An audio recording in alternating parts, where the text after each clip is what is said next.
हिंदूंकडूनच दिवाळीची खरेदी करा असं वक्तव्य संग्राम जगताप यांनी केलेलं होतं आणि या वक्तव्यानंतर आता संग्राम जगताप यांना पक्षाकडून नोटीस पाठवण्यात आलेली आहे। नुसती नोटीस नको, पक्षातून हकालपट्टी करा अशी मागणी सुप्रिया सुळे यांच्याकडून करण्यात आली आहे।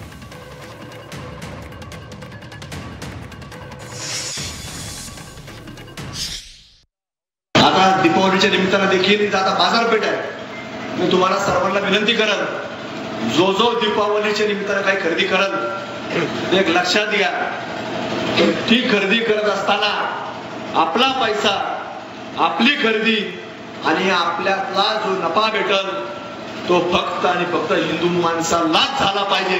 अशा प्रकारची दीपावली आपण प्रत्येकाने साजरी करावी। अतिशय चुकीचं विधान केलेलं आहे। आम्ही त्यांना कारणे दाखवा नोटीस पाठवणार आहोत।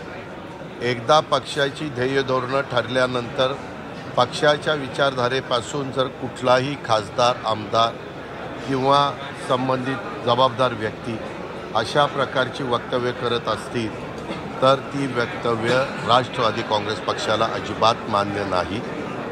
ही भूमिका आमची कालही होती, आजही आहे, उद्याही राहील। शाहू फुले आंबेडकरांच्या विचारधारेने आम्ही पुढे चाललो आहे। खरं तर अरुण काका जगताप जोपर्यंत हयात होते तोपर्यंत सगळं तिथं सुरळीत होतं, परंतु आता काही लोकांना आता आपल्यावर जबाबदारी वाढलेली आहे। आपले वडिलांचं आपल्यावर छत्र राहिलेलं नाही आहे, त्यावेळेस जबाबदारीनं आपण वागलं पाहिजे, बोललं पाहिजे। हा शाहू फुले आंबेडकरांचा महाराष्ट्र हा सर्वांना बरोबर घेऊन जाणार आहे। परंतु अशा वेळेस मी तिथं एका कार्यक्रमाला गेलेलो होतो, तेव्हाही त्याला सांगितलेलं होतं। तो म्हणाला की नाही, मी त्याच्यामध्ये सुधारणा करीन, पण ते सुधारणा करताना दिसत नाही। त्याच्यामुळं त्याची जी भूमिका आहे, त्याचे जे विचार आहेत ते पक्षाला अजिबात मान्य नाही आणि त्याच्यामुळं त्याला कारणे दाखवा नोटीस।